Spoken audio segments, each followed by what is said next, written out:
is notorious for knocking these things down, right? And that's why people put these chains on it, because if they were out of balance, they were always getting hit.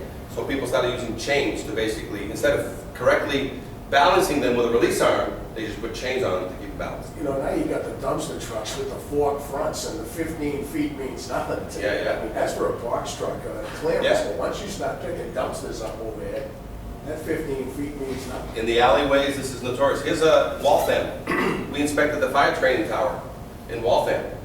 They were using this up to the point when I inspected. And when I inspected, look at all the treads. Excellent. So the firemen were putting their lives in danger because they put water over this thing every day. More than a ½ inch of rust in all the connections. So the tower got shut down because of the inspection. Chelsea Hills, these are photographs from the Chelsea homes. We inspected them, and all the fire escape had anywhere from ½ inch to 1 inch of rust on their connections. So if the war didn't kill you, the fire escape was going to get you. And these things happen all the time. Things are getting smashed. Now, obviously, if you are walking around the building and you see anything that just doesn't look out of order, even if they're handing you a certificate, like, I'm not accepting this. I want to speak with you, the engineer that inspected this fire escape. And you want to speak with the building inspector because that's his job. That's not your job. That's the building inspector's job. But it doesn't mean you have to accept. If the building inspector's not doing his job in that city, it doesn't mean you don't have to do your job and just accept that, because one of your tenants is going to get hurt on this fire escape. This is housing in Boston. Look at all the treads. This is Haverhill City Hall. Look at all the missing treads. Yeah. It's rampant. Biggest issue we're going to talk about today is 97% of your fire escape. You can actually see it from the outside. Any engineer, any inspector can look at a fire escape, and 97% of it can be inspected, refurbished, and cleaned. What you can't get is what's inside. We're going to cover today how these are really attached. See all these rusty tears on the outside of the brick? A lot of people don't realize that the veneer, this is a veneer, it's like just a skin. It has no structural value. See that? The wall behind that? That wall is the masonry wall. It could be block wall, it could be 3 layers of dirty bricks. Because the nice finish is on the outside, but that's not structural. And the water sometimes gets in here from the parapet wall up above, and it's been leaking down there for 75 years. And a lot of times it eats the iron on the inside. This is a 22-story building in Chicago for housing, elderly. And basically, it might give you the signal that there's something happening, because look at all the steel on the outside. Look how perfect it is. Still good. But look at it inside. So if you were to load test this thing, it would rip out simply because the veneer can't hold it anymore, and where it used to tie into the building was being eaten from the inside out, and nobody noticed it. So that's the one thing that we're going to be talking to you a lot about today is, what have they done on these 50 to 75 plus year old buildings to identify the unknowns? And the unknowns is going to be 2 things: welded connections and interior connections into the building. Because everything else you can identify. And we're going to go over just what is a square head bolt, what is a rivet, and what is a hex head bolt. So if it's got square heads, it's 50 to 75 years old or greater. If it's got rivets, it was built even older than that. It's 75 to 100 years old. If it's got hex heads on it today, that usually means it's gone through a refurbishment of some kind. And as soon as you walk out to any fire escape and you see no hex heads on a 50 to 75-year-old fire escape, brand painted black, like it's shiny as all get go, and then all of a sudden you have a certificate in your hand, and you look up for evidence of maintenance on a 50 to 75 to 100-year-old. You can't leave a refrigerator outside without replacing most of it by the time it's in 50 to 75 years. How can a piece of steel hang outside that long and not have refurbishment? What we're going to teach you today is, where does rust come from? A lot of people think on a fire escape rust is from the outside and then it eventually attacks your connections. We're going to show you, and again, this was from the classes that we taught and the classes that I was taught by a metallurgist. It's not me telling you, it's a metallurgist in a case for that fireman that we're going to talk about. He says that the rust starts on the inside of a connection because the paint is no longer protecting that connection. It rusts from the inside of a connection, then it eats the rest of the metal on the outside. So once you agree that the fire escape rusts from the inside out, and you get to any fire escape that is just full of rust, do we have a paint problem or do we have a structural problem? Structural. As soon as you, and I'll prove that to you today, that even though the guy goes, no, I'll paint it myself. Me and my wife are going to get out and we're going to paint it this weekend. You're like, no, because you let it go too far. You've got worse problems now. You've got structural issues, and I need a report from a structural engineer. Because he's going to investigate and see what's wrong. Yes? What if your property, you have owned your property, say we bought one less than 5 years ago. If I go back and find that we have structural problems, we're still on the hook for this, correct? Yes. Even though we've passed every inspection. Yes. Because potentially we haven't been certified and there's no recourse. You haven't been certified correctly. But here's what you can do. I've had many people within a 5-year cycle go back and sue the previous owner because they didn't do their job. So you are stuck with it today, you pay for it, you get it done. And all of a sudden, you've got rust on that thing that is 25 plus years old and it's proven through the photographs. Right. You go back, and here's what I tell people all the time. Did you have a real estate agent that you dealt with when you bought that? Yes. They have errors and omissions insurance. You have a lawyer that handled like the buying and selling? Yes. They have errors and omissions insurance. You go back and say, the law says you were supposed to certify this over the past 25 years. I just found out today that this thing is not certified, but not today. It wasn't certified 25 years ago, and I only bought this thing 5 years ago, so now I've already fixed it, I've already paid for it. Your lawyer has to go down the rabbit hole for, to chase this. And I usually tell people, use the lawyer that you used to buy it to say, hey, I have a bunch of people I need to sue, including you, unless you want to be the lawyer that goes and chases the situation. And he goes, no, I'll take on the case, pro bono, and... So, to say a little more to you, generally when you buy a property that has one, just like lead paint, you buy an old property, the smart move as an owner is to make the sale contingent upon a post-compliance assessment determination to make sure your current lead is current. And you get an addendum letter or a brand new lead inspection report, which is worth its weight in gold to you as you move forward because of the minimum standards. It's a separate discussion. But the other thing is that every single home inspector, when you hire a home inspector and he's coming to look at a fire escape, if he's grossly negligent, a lot of the contracts have language that limit to the cost of the inspection, but under mass law, that's not true. They need to all be licensed and carry insurance. So one who neglects to even address the fire escape and its shortfalls as part of his home inspection representing you, you have recourse. But after 5 years, generally it's 3 years from the date of discovery, but it's within reason. That's not something that you could see readily. It's not a hidden defect. So I doubt you have recourse after 5 years, but it is conceivable that your fire escape needs painting and not a full scale. But you really do need to get it inspected. And once you have that 5-year certificate, if you use this service, you not only get 1 5-year certificate, you get 2, because he guarantees that the thing is right as rain for 10 years.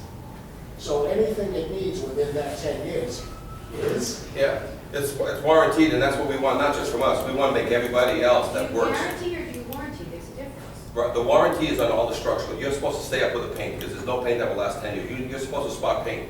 But let me mention about the home inspectors. A lot of them have a disclaimer at the bottom, and you just mentioned it correctly. He has to make you aware that there's a requirement to inspect your fire escape. So that's how he addresses it. They don't inspect fire escapes.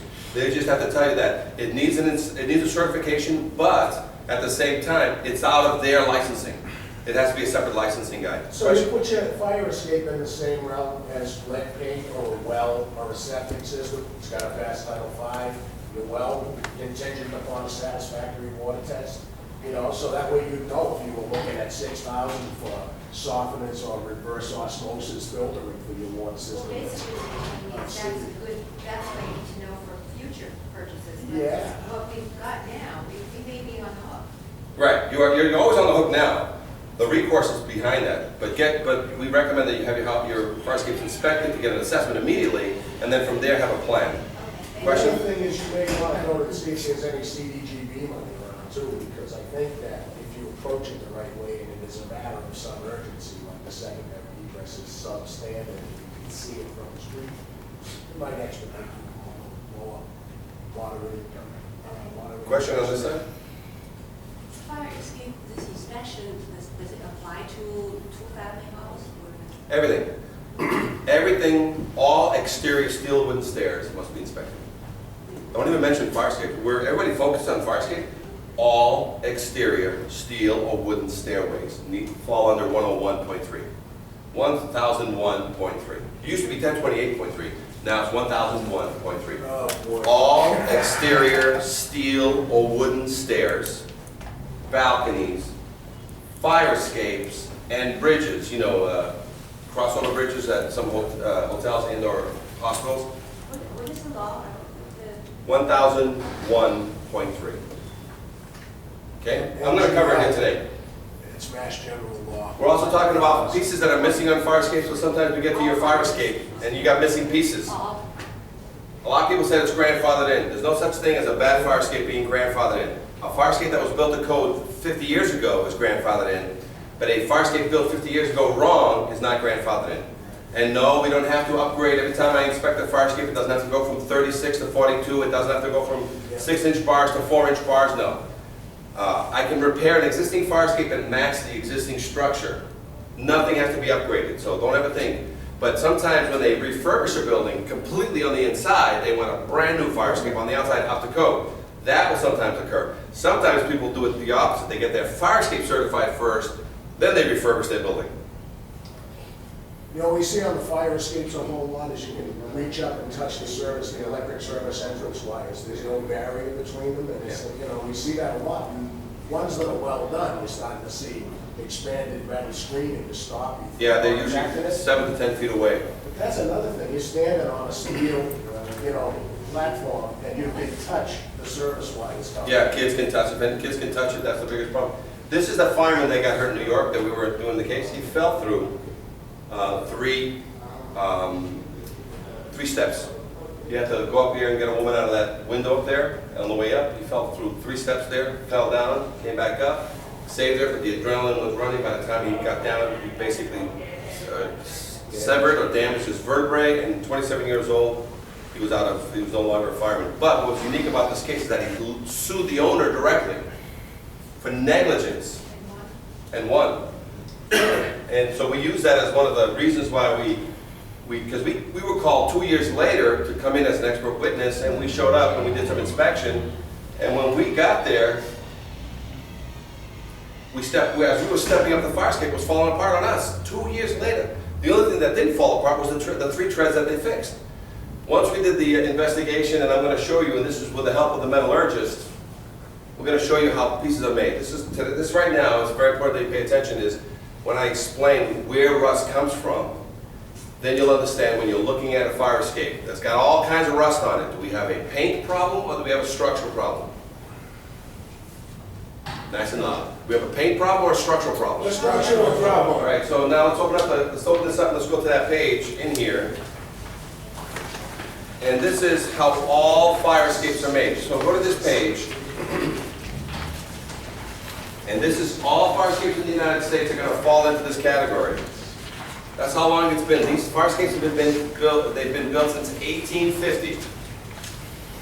Okay? And there's no changes in how they're attached and how they're built. So if you want to make little notes, you want to make them on this page. But let me tell you how this is a tread connection. If you're ever going to get hurt on a fire escape, it's usually going to be on a tread. But this tread represents a railing, represents a support. When you're making a tread in 1850, or a fire escape in 1850, or in 1950, or today, there's no Home Depot to buy parts for your fire escape. You have to build it from 20-foot lengths of steel. Whether I'm making a railing, whether I'm making a support, or whether I'm making a tread, everything comes from a 20-foot piece of steel that is not primed. When I get those 2 pieces of steel and I put them together and I cut them into 24 inches long, 38 inches long, whatever I cut them, and I put 2 pieces together that I'm about to weld, bolt, do I normally, as a fabricator, prime the 2 before I get them together? In 1850, did they prime them? 1950, did they prime them? Do we prime them today? No. So immediately, you have a problem in that you put 2 metal pieces together that now you can't get primer on it. Whether you bolt it or weld it, you can't get primer. The only thing you can do is paint around it and encapsulate it. And as long as you keep that sealed, and rust doesn't have any air or it doesn't have any moisture, will rust grow in there? No. So 1850, 1950, or today, you think paint crack, paint chips? Is that one of the ways that now what used to be naked between two pieces of steel starts getting their rust? This is what we have here, and that's what happens on your fire escape. In the first 5 to 10 years, you get what's called surface rust. Basically, it's cracked paint at a joint. Because in the summer, iron heats up and does this. In the winter, it cools down and does this. And when it does all that, what happens to the stiff paint that's around every joint? Breaks. It cracks it. Water gets in, starts the surface rust. So in 1950, 1950, and today, you think owners go there and scrape that area and then paint it? Or they just paint right over it? Paint right over it. As soon as you paint right over it, the paint that's on the good painted steel and the good painted steel above this, they just got another fresh coat. They're good. But what about the paint you put over a big rust block? How long before the rust eats the very paint you just put on it? A month? 3 months? So immediately, rust says, yeah, I got to put paint on me. I don't care. It looks good. It's only going to look good for like a month, 3 months. And then it just says, just blows it away and continues delivering to that tread water and air. And so now you have this tread connection that you guys have been walking up and down for the past 50 years. And all of a sudden, it's got a 1/4 inch, it's got an 1/8 of rust, 1/8, a 1/4, or a 1/2. What is the violation here? Because I can hammer test and this thing won't fall. What's the violation? No maintenance. It's got rust in the connection. That's the violation. But the fact that it has a pin in here, whether that's a rivet or whether that's a bolt, you know why you haven't fallen? Because there's a bolt there that doesn't let the thing fall. So even, and this is the bolt, this is the angle set. It rusts. Still won't come down. 1/4 inch, still won't come down. 1/2 inch, still won't come down. All of a sudden, a little bit more than 1/2 inch, guess where I'm at now? Free air. Free air. Lots of rust in between it though, that looks like it's tight. And then as soon as you step on it, it's a hand grenade waiting for somebody to go down. Could be your maintenance guys who go up and down to clean out gutters, remove tree branches and stuff. It could be you doing your normal inspections. You're never going to walk on these things because right now, 75 years later, guess where we're at? Free air. And that's where it's going to fall. So the next step right now is when it grows beyond the pin. All your fire escapes today are beyond the pin. Even if it's only got an 1/8, I walk up a stair and I see 1/8 of an inch of rust. It already failed. No, it's got to fall. No, the falling is not the failure.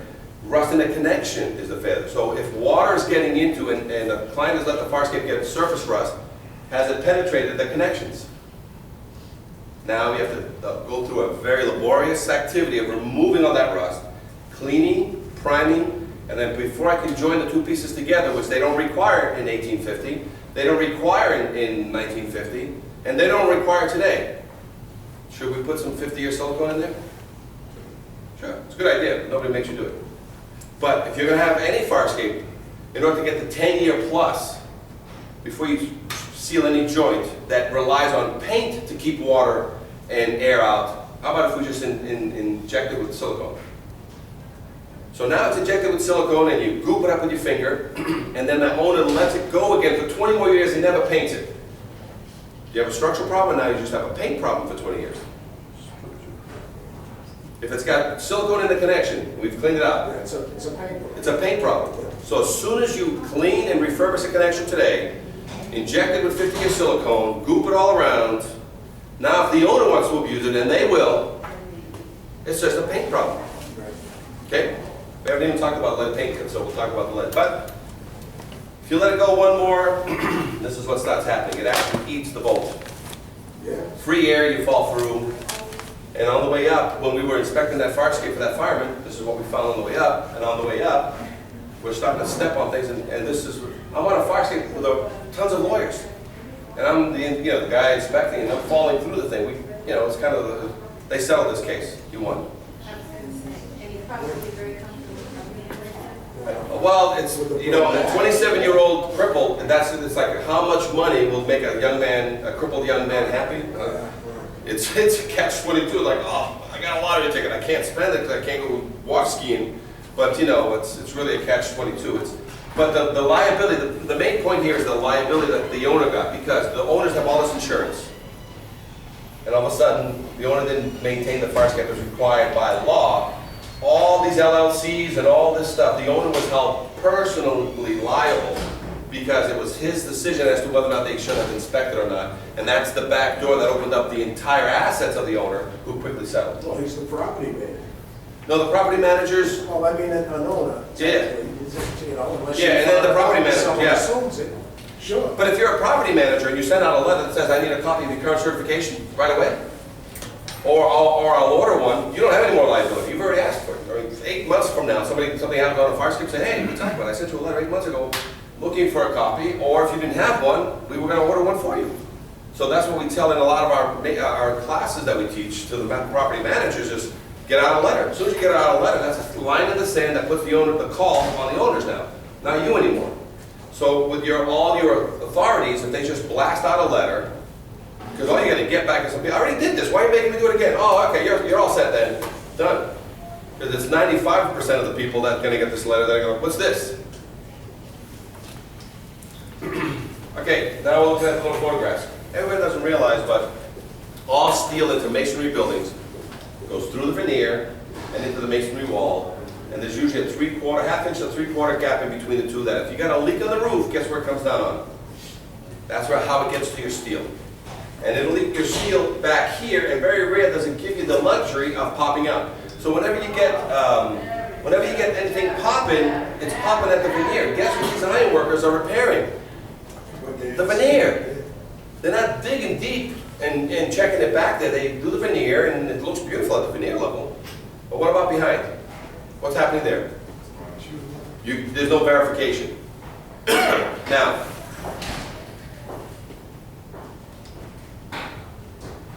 here's a fire escape that has 2 sets of stairs on it. This stair and that stair on a piece of C-channel, 8 to 12 inches deep, and no bracket. See the bracket that's here? Somebody took the one that was here out. When you load that with people and firemen, what do you think is going to happen? So the answer here would put a brace back on or put a leg to the ground.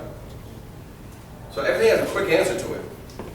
Problem is, if you don't know what you're looking for, all the rest of the brackets, it's a single bracket into the wall, either has a single bolt or a gusset.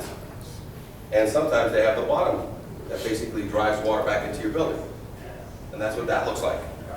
This is just the veneer. You're still 3 inches away from the interior of the building where this thing is connected. So a lot of these guys will take out the loose brick, pack it, say they're done. So there's no verification process, and here's why. If I'm a vendor with a G3 license in my pocket, and I pull the famous paint permit from the city, which is not even a permit anymore, I'm not paying the tax permit. What happens? Once this gets repacked, to you it looks great, doesn't it? But now that you know, fire escapes don't attach to the veneer, they attach 3 inches behind the veneer, this is starting to become suspect.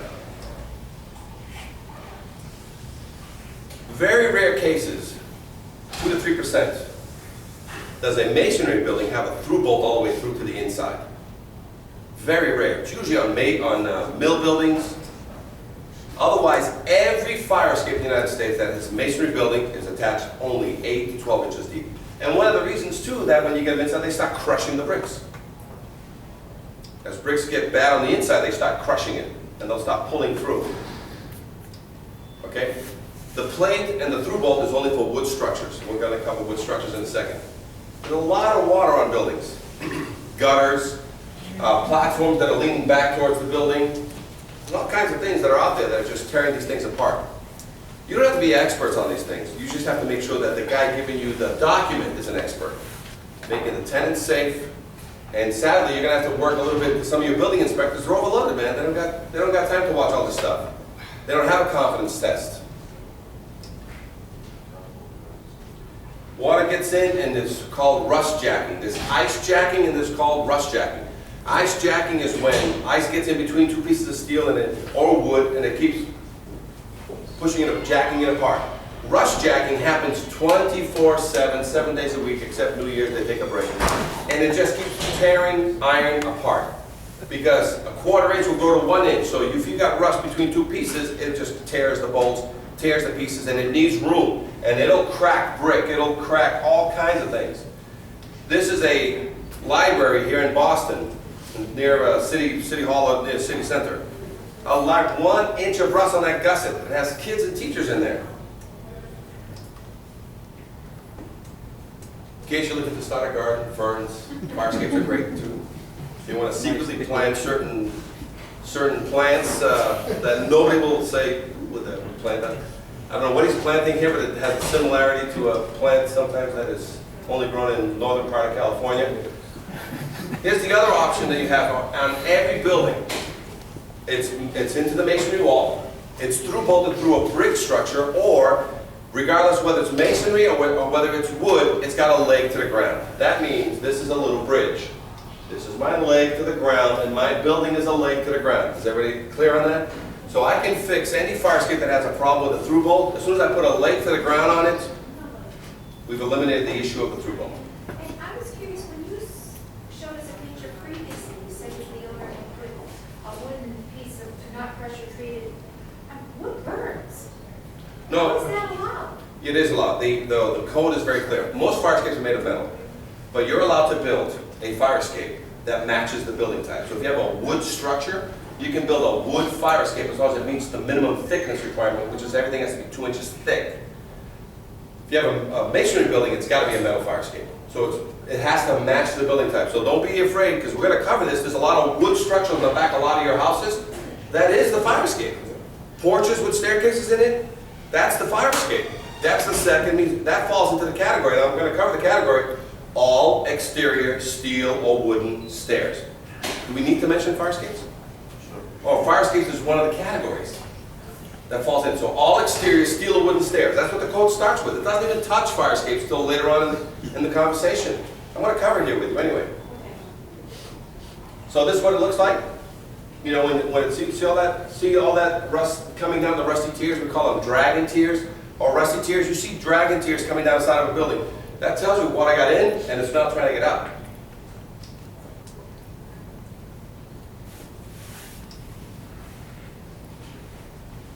This is what happens when trucks hit. When they smash it, the only thing you're going to see is the veneer. You're not going to see what happened on the inside. Because they'll quickly repack this, and you don't know what happened on the inside. And here's your through bolt. All wood structures must have a through bolt with a plate on the inside picking up a stud. If you get there and you see lag screws, 3, 4, 6 of them on the wall, it's an illegal installation. All through bolts on wood structures must have a plate on the inside. And you usually can't see the plate on the inside unless it was a bad installation and the guy didn't care what it looked like. But all through bolts on the inside are buried inside the wall. And it's very easy to verify it. I take a little 1/2-inch drill, and I drill a 1/2-inch hole, and I take those snakes they sell at Home Depot, the little visual snakes with a little light on the end. You stick it through the hole, and you look back there, and you can see that plate on the inside. That's good. And you can verify the the bolt on the outside. We can do a pull test right on that through, because the thread is out. You can do a pull test to see how strong it is. All wood structures must be through bolted. And if you see the head of a lag screw, it's an improper installation. If you see the nut and the through rod that's been cut, that's a proper installation for wood. And that's what it would look like. Again, usually on a wood structure, the big plate picking up a stud.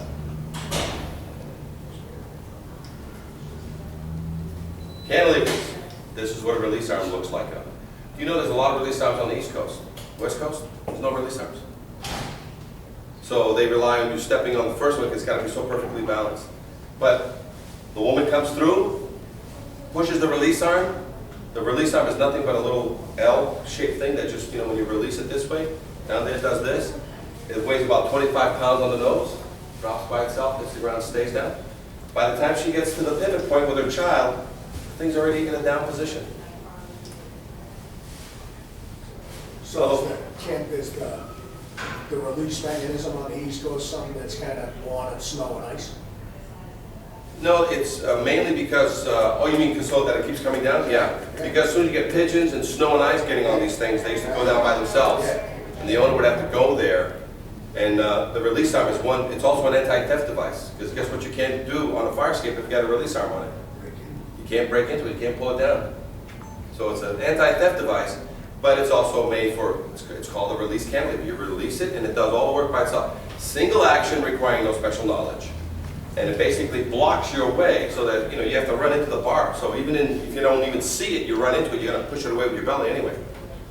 It's called a release arm. And that's what it looks like, see?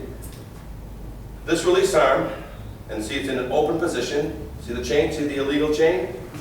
So if you see any fire escape with a chain on it, legal or illegal? Balanced or unbalanced? 50-pound child, 150-pound woman, what issues we got? Right? She's got to be the one that counteracts it. So does she need any special knowledge to know how to counterbalance? And is that against the fire code? The fire code must be single action requiring no special knowledge. So whenever you see a chain, got all kinds of things. Smashes, truck hits, chain still on it. The horrors do continue. Fire escape treads are held by 4 bolts. Staircases are held by 8 bolts, 4 at the top, 4 at the bottom. So sometimes it's not just the staircase that's going to kill you. Sometimes it's the entire staircase. And this is what a staircase looks like. It's got to be properly attached up there, and it's got to be properly attached down here. Or if you've got problems and the gussets, the stringer clips that hold it are filled with rust, do you care whether the tread's going to fall or not? Because the staircase is going to give way. This is a 25-story hotel, apartment hotel in Chicago. That was from the street level I took that shot. This is 25 stories. They have 4 major fire escapes in that building. And this one, the only thing holding that is a little bit of the railing. But you load that with firemen and people, boom. And you got this much rust. I'll get in there, if you let me do this under a paint permit, I'll get in there with some Rust-Oleum, I'll get in there with some silicone, and you won't see that by tomorrow afternoon. If I'm doing it under a paint permit. But if I have to do it under the oversight of an engineer, he's going to make sure I clean that out. Because guess what I can't do on a fire escape if the fire escape is under an engineer oversight? I can't paint it. I can repair it, spot prime it, and wait for an inspection and be cleared of what floors I can continue painting, because that engineer who's going to be signing off on a document that doesn't allow him any disclaimers is going to basically say, hey, I saw that connection, I got photographs of that connection primed and sealed before I let this guy paint it. So a lot of this work can be done by iron workers, and the owner can paint the thing after it gets repaired. So I don't think owners can't get involved. They can still get involved to keep the thing painted. But the repair work must be done under engineer oversight. That's how you're going to get the word called guaranteed certification. It means engineer oversight. That means the engineer was there at the beginning when the guy started working. The engineer spot inspected in the middle when they were halfway through. And the engineer was there at the end when they were done structurally before they started painting the thing. And photographed it and videotaped it. And if it's under a permit, which it has to be, then guess after the engineer signs off on this thing is getting painted, what's the last permit? The city official who verified that the guy who used to be a landscaper is now an iron worker with workers' comp and liability. And he has a final sign off on with the building inspector. So all these eyeballs, and then when you guys get the certificate and you're going back to the building on your yearly inspections, and you're going to be looking at it, looking for the tag, and she's going to be pristine and good. How easy is your job going to be every time you see a fire escape tag on your fire escape from now on? And that the next inspection date is right on it. It says 3 years from now is the next inspection cycle. But it's a white tag. And better yet, not only a white tag, it's got 10 years on it, regardless of who owns that building. Oh, they just sold this building to another investment company, blah, blah, blah. Who cares?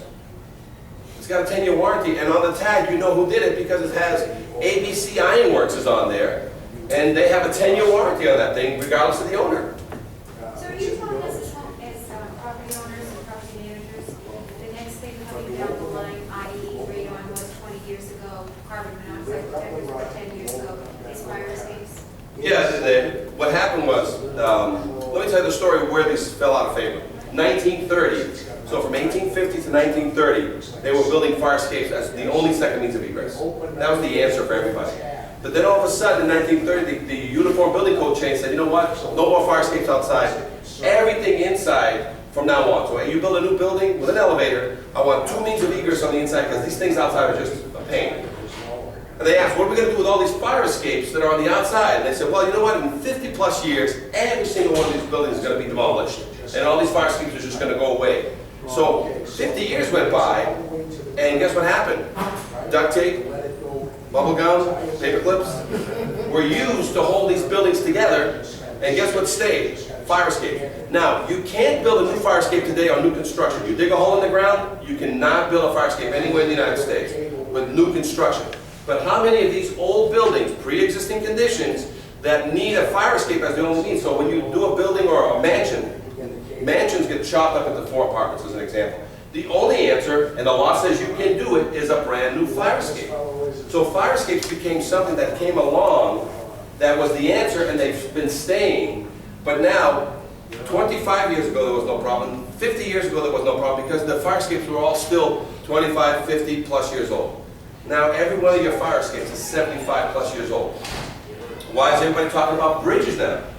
You know, all these bridges, I mean, they look great. No, they're at that useful life cycle, they're at the end of it. Fire escapes are now, for no reason other than age, starting to become like, okay, we're going to start dropping tenants and firemen. One at a time. You give us another 25 years, we'll just drop everybody. So it was sort of a timing issue. And yes, fire escapes now are, the fact is that for 50 to 75 years you were getting opinion letters. So a lot of the letters you're going to get backwards, you're going to look at them, it's an opinion letter with a big disclaimer that says, I only guarantee what I saw, and what I didn't see, you can't hold me responsible. So these opinion letters are now going away because we have a confidence test that we're putting in front of somebody's nose. Say, no, sign this document. They're like, well, you know, it's kind of that's very harsh. You know? Well, then you're not the guy I want to look at this. But if we want to be responsible, which most of us do, and, you know, a radon detector was $50, and carbon monoxide good one was $50 for each unit as well. This is a substantial amount of money. Yes, it is. Let me give you an answer on that because everybody's going to come pushing back. I'm either, I have no money, I'm in the foreclosure, the building is empty, you name it. Let's give some immediate answers for everybody that's out there. And it's called the emergency repair. Let's say this is the building you got to and the owner says, man, I got no money. I don't care what you're going to throw on me, I just can't afford it. You're going to bankrupt me or something's going to happen, right? I'm going to give you a couple of answers that will satisfy you so that you can get this thing under control for the next 30, 60, 90 days. Ready? The first one is, have you ever seen scaffolding with staircases in it? So if you order a typical 5-story building, tower of scaffolding with stairs in it, $1,000 for the month, plus minus, right? $1,000 to $2,000 for the month.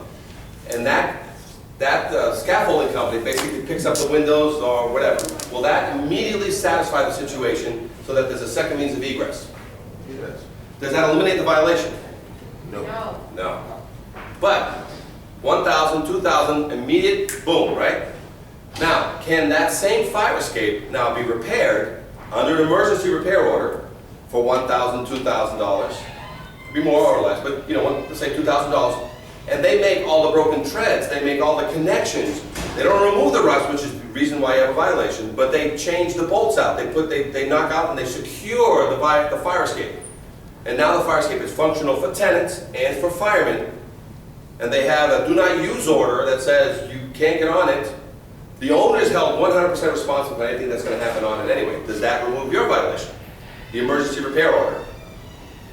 No, because No, it doesn't. So, but does it let the tenants and the firemen continue to use the building? yes, but we're still liable. Yes, of course you are. We're gonna. I'm just trying to give you some ways that you can work with some of the tenants, Okay.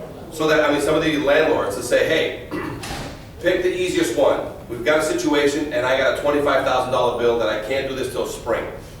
You can order immediate scaffolding, $1,000 to $2,000 to satisfy the situation. As an example, it could be $5,000.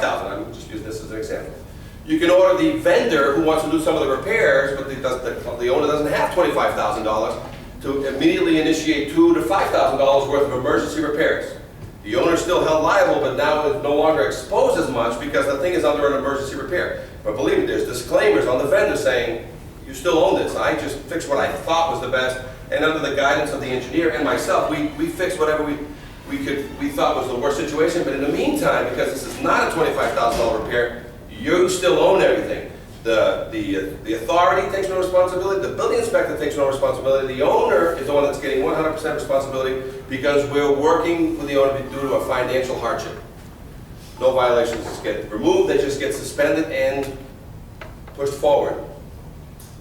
Now, with that, I told many people this, in today's economic situation, you got a $25,000 problem. Do you think that some vendors will work with your clients who don't have $25,000 today, but will have it over the next 6 months because they collect their monthly?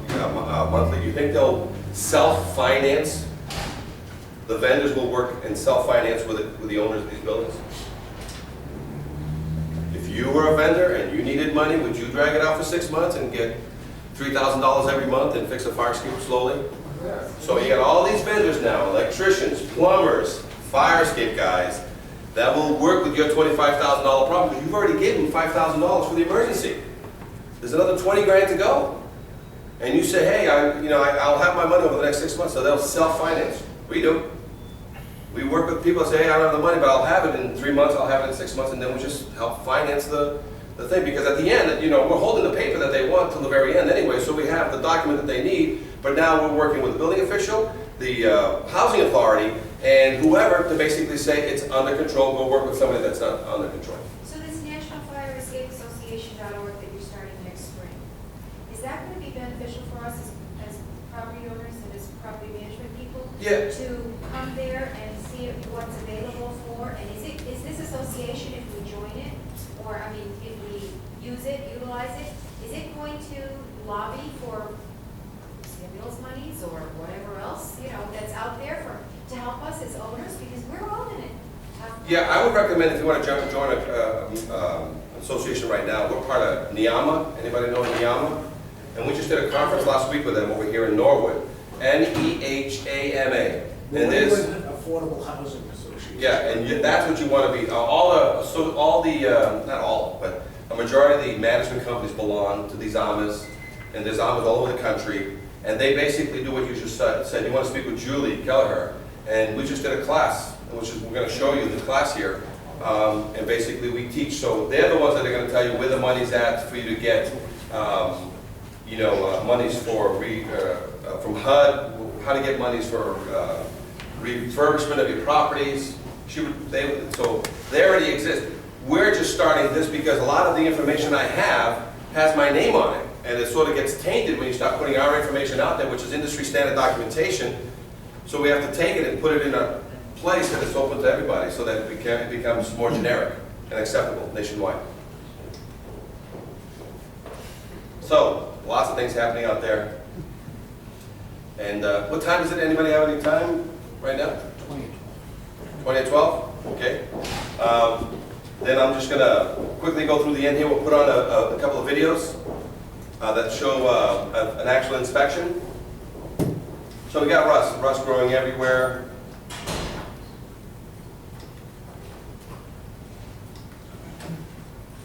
So basically once rust is started, there's no way to stop it because unless you remove it, and some areas are inaccessible, you can't get in there without removing the whole thing.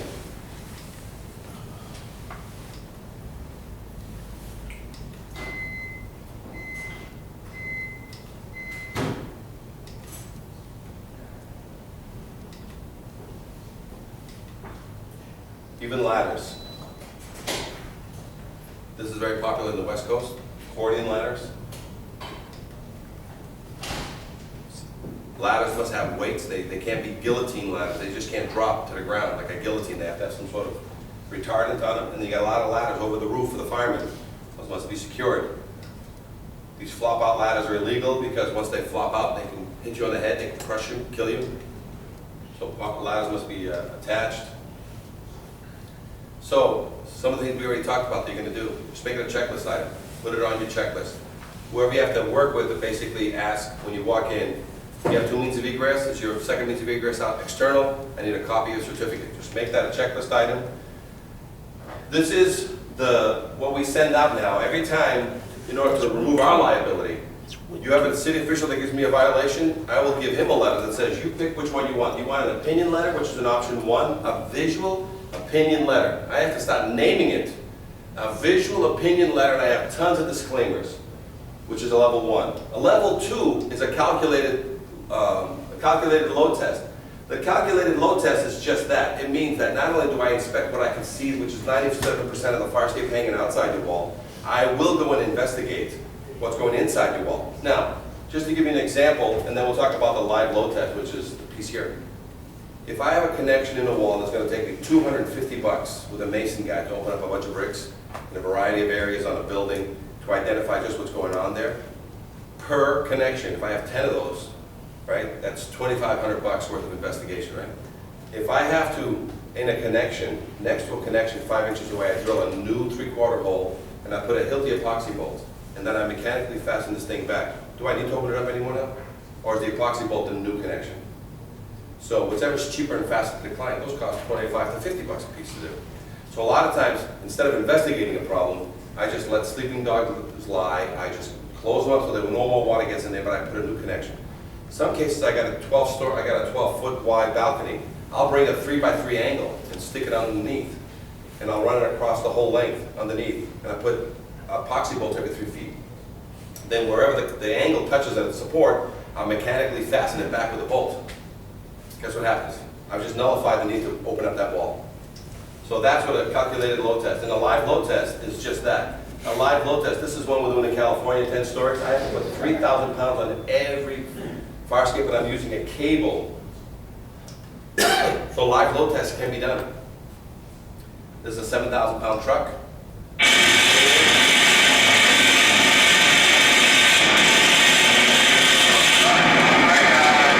Sorry about the noise, but we're basically behind underneath it, and we're cranking up, lifting the tail of a truck, 3,000 pounds on a 7,000 pound truck, and doing every balcony has to be done for 30 minutes. You said you're standing there. Oh, you say, that's another problem, right? So we know what a pass looks like. You know what a fail looks like? That's why there's not a lot of load testing, because some of these are so difficult to load test. But can we refurbish them with safety? Yeah. So in lieu of a load test, and it says right in your code, in lieu of a load test, this is what I have to do to dig holes and verify connection. And sometimes a 3/4 is not enough, I gotta do 2. Why don't I just drill a hole next to it 5 inches away, and then have an angle clip come back? Instead, because once I'm done with this investigation and throwing my snake down there and photographing, I gotta fill it with cement anyway. So it's a crazy process. So we recommend duplication over repair and verification, because this is what it looks like inside. Can you decipher what the hell you're looking at? So it becomes, and this is what we find on the inside, see? We have to investigate. Now we're CSI fire escapes, you know what I'm saying? It's a very difficult situation. Just duplicate the connection, be done with it. So this is what the confidence test looks like. That yearly thing we recommend highly. This is all the Boston ones. This is a certificate from Boston. It says, to the best of my information, knowledge, and belief, the fire escape is in conformity with the Mass Building Code 1028.3, which is now 1001.3. That's all I need to sign. And see these little check boxes? I put those in myself. They don't even want those check boxes in there. So to the best of my information, knowledge, and belief is the only letter you get out of the city of Boston. It's got some abuse that can happen. It's an opinion letter. This is right here, a letter from one of the letters that as an engineer you send to the vendor. You will follow all these rules. This is how you're going to fix everything. And the majority of this is remove the rust, prime the connection, fill it with silicone, put a new bolt in it. Doesn't get any simpler than that, but we have to write it so that they say, oh, you didn't tell me to do that. Well, that's what these are for. This covers everything, including the disclaimers, including, the connections. This is what a typical report looks like. Everybody's supposed to get photographs, because you can't tell somebody how bad something is unless you get a report. And the report's got to have photos. There's a tag on a fire escape.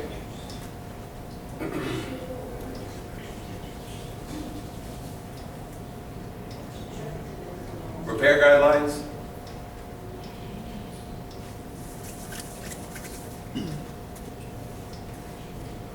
And we'll end it here on this one. This is the test to see if this is a fire escape or not.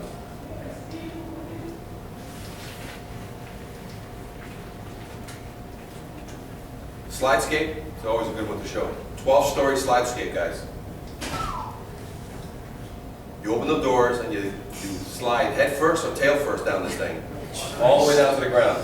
And it's 12 stories of a corkscrew down to here, and then it takes a right angle turn and you go down and your feet hit this paddle of a door that swings open and you run out into the street. 100-year-old building. This is in Elizabeth, New Jersey. It's a Dinosaur. Maybe it's 60 bucks. No lights, dark, you gotta bring your own flashlights. And it's still operational today, because it's inside the building. So where's the smoke factor there? Again, it was built in the 1900s, so they no longer allow There's this. exterior slides too. Oh, yeah, but they've got rid of, yeah, sure, yeah. There's some, so here's what the tags are gonna look like. The whites and the yellows, this is what a tag looks like on a building when you walk 7 to 10 feet off the ground. Just in case you guys wanna, realize that your tenants don't have it as bad. Imagine making everybody do a slidescape. Get credentials from whoever you've got. Check out the reports. Lead safe. Does anybody understand what the lead issue is now? Yeah. To make it even easier for you guys, anything older than 1978, how many older than 1978 fire escapes do you have? You can't weld them now. Well, the best part about it is 98% of them are bolted connection anyway. And if there's some guy who has been, in the past, the Band-Aids have been paint and welds. No more welding, because you can't burn something that has lead. You have to take the bolts out, which you were supposed to do anyway, and put everything back together. So the lead issue means the guys in the white must have a renovator's license, plastic on the ground, collect all the chips, properly dispose, then they can fix the fire escape. So everybody must have a renovator's license if you're going to touch a fire escape. You must also mark up the fire escape under a oversight by an engineer. He's got to go there and mark the fire escape for the vendor. It's not the vendor fix what he wants.